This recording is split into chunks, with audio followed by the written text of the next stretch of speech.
Advisory Council approves drafts of Enforced Disappearance Prevention and Redress Amendment Ordinance 2025. Proposal to establish new embassy in Bern gets nod.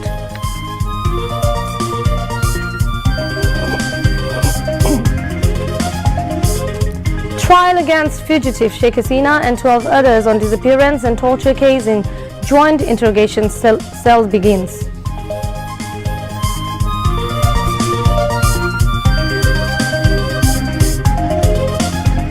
Physical condition of Begum Khaleda Zia still stable, responding to treatment, says Dr. Ezadem Zahid.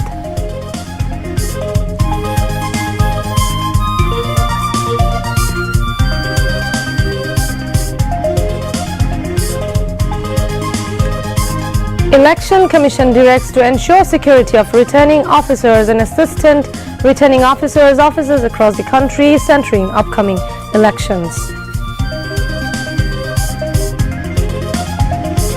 Foreign Ministry briefs foreign embassies on updated preparations and security measures for the 13th National Parliamentary Election and Referendum.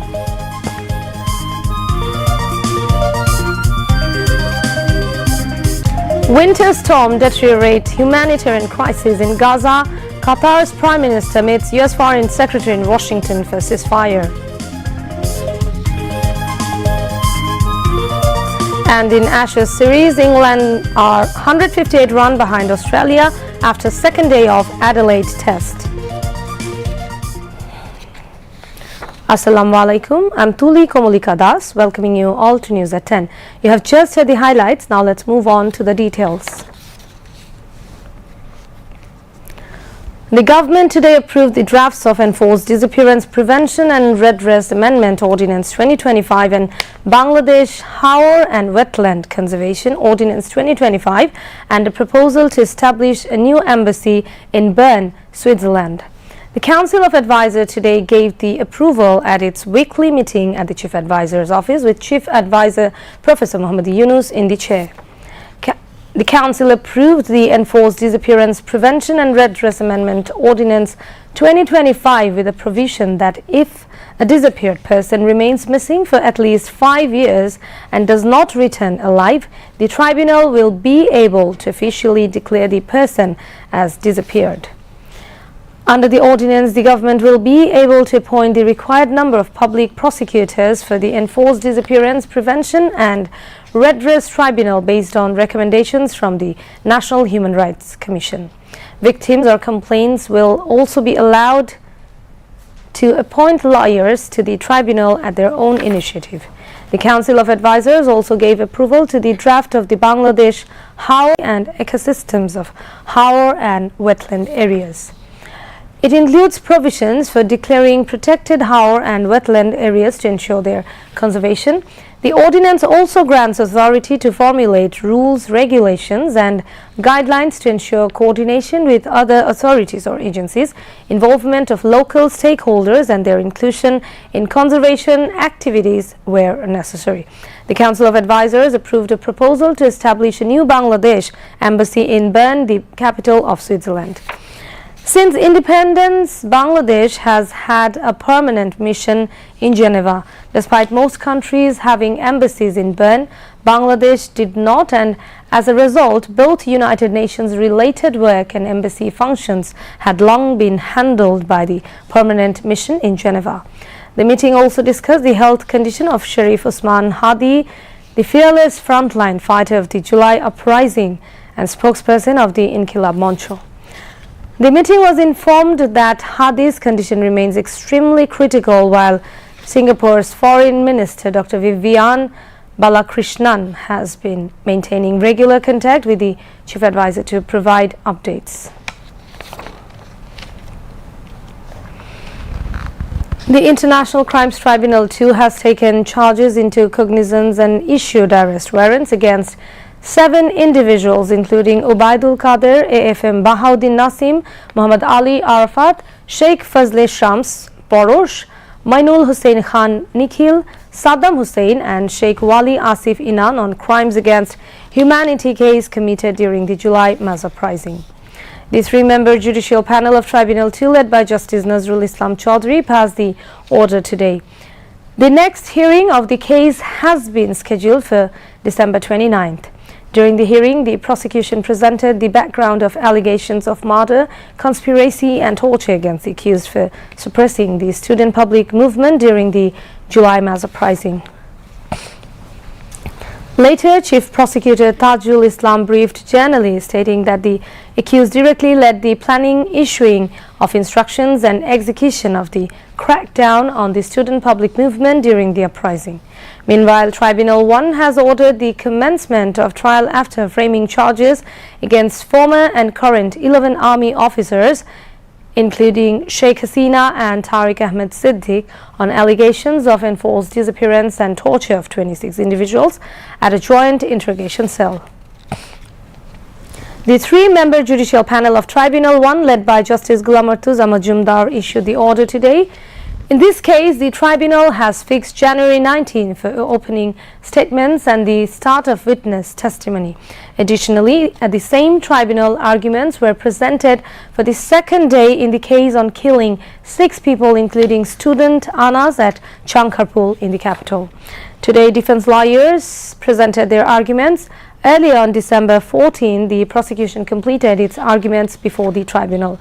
Following this, the prosecution will present rebuttal arguments. Once this stage is completed, the case will move toward a verdict. There is a possibility that arguments from both sides will be concluded within this month. On the same day, Tribunal 2 recorded testimony of the 25th witness in the case on the killing of Abu Syed, a student of Begum Rokeya University in Rangpur and the first martyr of the July movement. Chief Justice Dr. Said Rifat Ahmed paid a farewell call on President Muhammad Shahabuddin at Bongo Bhavan today. During the meeting, the Chief Justice expressed his gratitude to the President for extending cooperation in discharging his duties. He also informed the President about the steps and activities taken during his tenure. The President mentioned the professionalism, dedication and contribution of the outgoing Chief Justice.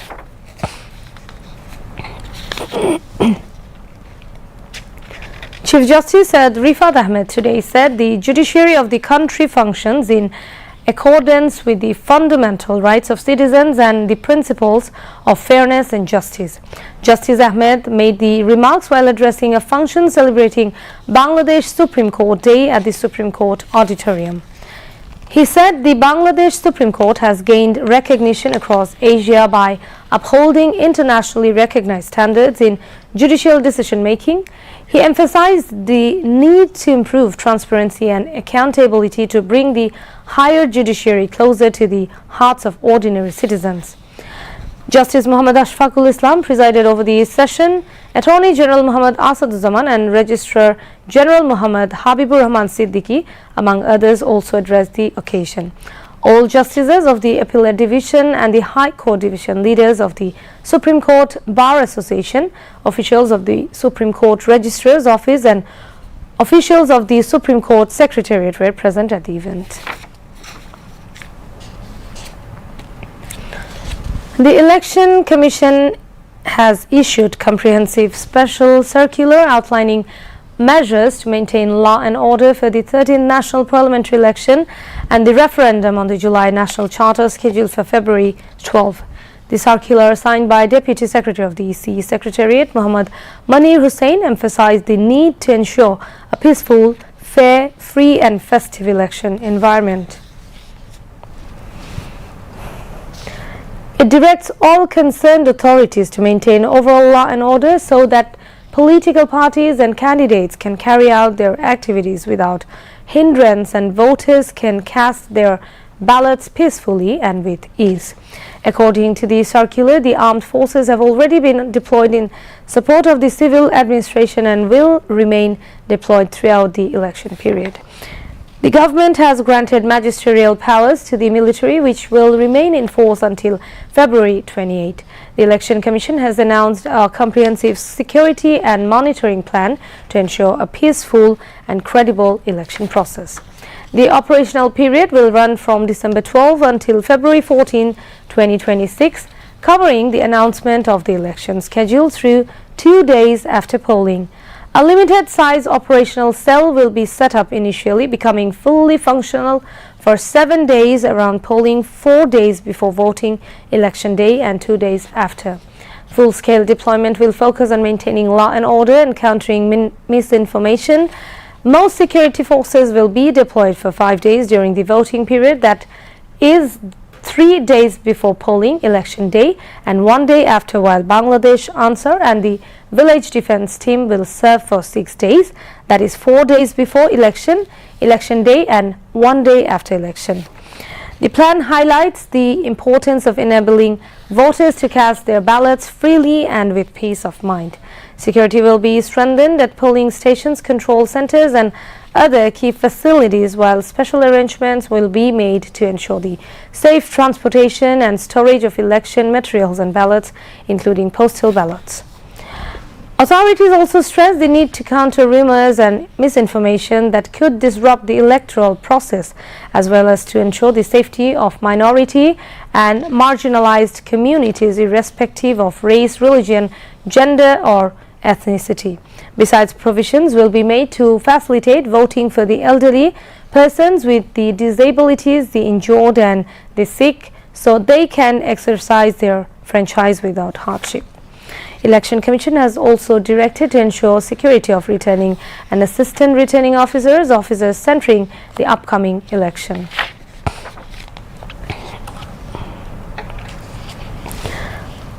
The date February 12, 2026 has become a major topic of discussion in the country's political arena in public life. The 13th national parliamentary election is not only about forming a new government, at the same time an important referendum will also be held. Alongside students and the general public, the expectations of laborers and working class people who played an active role on the streets during the mass movement of 24 have taken a new dimension centering this election. Participation in running the state through the exercise of voting rights is the core strength of democracy. However, ordinary people were deprived of the right for the past 17 years. Laborers and working class people say that they took to the streets during the mass movement of 24 to get back their rights and dignity. Many believe that holding a referendum alongside the parliamentary election will further expand opportunities to express public opinion. Others, however, are voicing caution, emphasizing the need to ensure that the referendum truly reflects the will of the people. The expectation of working class people is that the election will lead to the formation of a national parliament where issues related to their lives and livelihoods receive due importance. Fair wages, safe working conditions and social protection have emerged as their top priorities. The Foreign Affairs Ministry today briefed Dhaka-based foreign embassies on updated preparations and security measures for the upcoming 13th national parliamentary election and referendum. The briefing was held this afternoon at the State Guest House, Podda, to apprise diplomats of the government's readiness ahead of the polls, including comprehensive security arrangements. During this session, the diplomats were informed that the Election Commission would welcome foreign election observers and extended an invitation to deploy election observation missions. They were also told that law enforcement agencies, including the armed forces, remain fully alert and actively engaged to maintain law and order throughout the electoral period. The ministry further assured foreign missions of adequate security measures to ensure the safety of diplomatic personnel and premises. Nearly 40 diplomats from foreign embassies based in Dhaka attended the briefing. BNP chairperson and former Prime Minister Begum Khaleda Zia's personal physician and BNP Standing Committee member Dr. A.Z.M. Zahid Hussain has said Begum Zia's physical condition is stable. He said this while briefing journalists in front of the main gate of the Evercare Hospital in the city today. Regarding Khaleda Zia's ongoing treatment, Dr. Zahid noted that she is properly receiving the treatment being administered according to the advice of the physicians. Dr. Zahid informed that Begum Khaleda Zia has been undergoing treatment at the hospital since November 23rd and she is in the critical care unit since November 27. A medical board consists of local and foreign doctors has been formed for her treatment. The board is comprised of physicians from Bangladesh, UK, USA and Australia, he said. Dr. Zahid added that the medical board conducts her health check every morning. Furthermore, due to the time differences, a joint meeting of the multidisciplinary medical team is being held with the foreign physicians every evening and her treatment is managed accordingly. Expressing hope for her recovery, Dr. Zahid said physicians are very optimistic. Deshonetri Begum Khaleda Zia would gradually recover, they hoped. He also mentioned that the party's acting chairman Tariq Rahman and his wife Dr. Zubaydah Rahman are constantly supervising Begum Khaleda Zia's treatment. Dr. Zahid also requested everyone to cooperate in maintaining the hospital environment. He stated that Evercare Hospital is open to all and many other patients are also receiving treatment there. A team from Bangladesh Nationalist Party BNP led by its standing committee member Salahuddin Ahmed today visited Dhaka airport in person to ensure proper security of Tariq Rahman. Following the visit, Salahuddin Ahmed informed the newsmen that Tariq Rahman will arrive Dhaka at 5 minutes to 12 in the afternoon on 25th December. He said Tariq Rahman will be accorded with a reception on his arrival and proper places being searched near the airport and Evercare Hospital for the reception. BNP Senior Joint Secretary General Advocate Ruhul Kabir Rizvi and other party leaders were present on the occasion.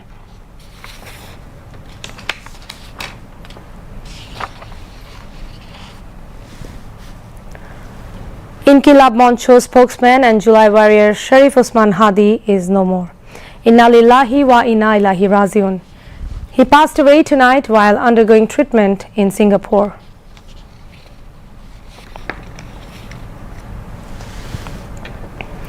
A newly built link road connecting the 60-feet road directly to Mirpur's main road was opened to traffic yesterday. People concerned said the connection is expected to ease long-standing traffic congestion and reduce public suffering in the Mirpur area. Previously, the 60-feet road starting from Bangladesh Betar in Agargaon ended before connecting with the Mirpur 2 to Mirpur 10 road. Vehicles had to turn right onto a narrow path, causing severe traffic congestion throughout the day. To provide a permanent solution, Dhaka North City Corporation constructed a new connecting road on the left side that links the road with Mirpur 2. Vehicles from the 60-feet road can now directly enter the main Mirpur road via a one-way lane. Dhaka North City Corporation constructed the link road by acquiring land owned by the Bangladesh Post Office, alongside carrying out eviction drives against illegal structures. Following the new link road, traffic congestion along the entire 60-feet road is likely to ease.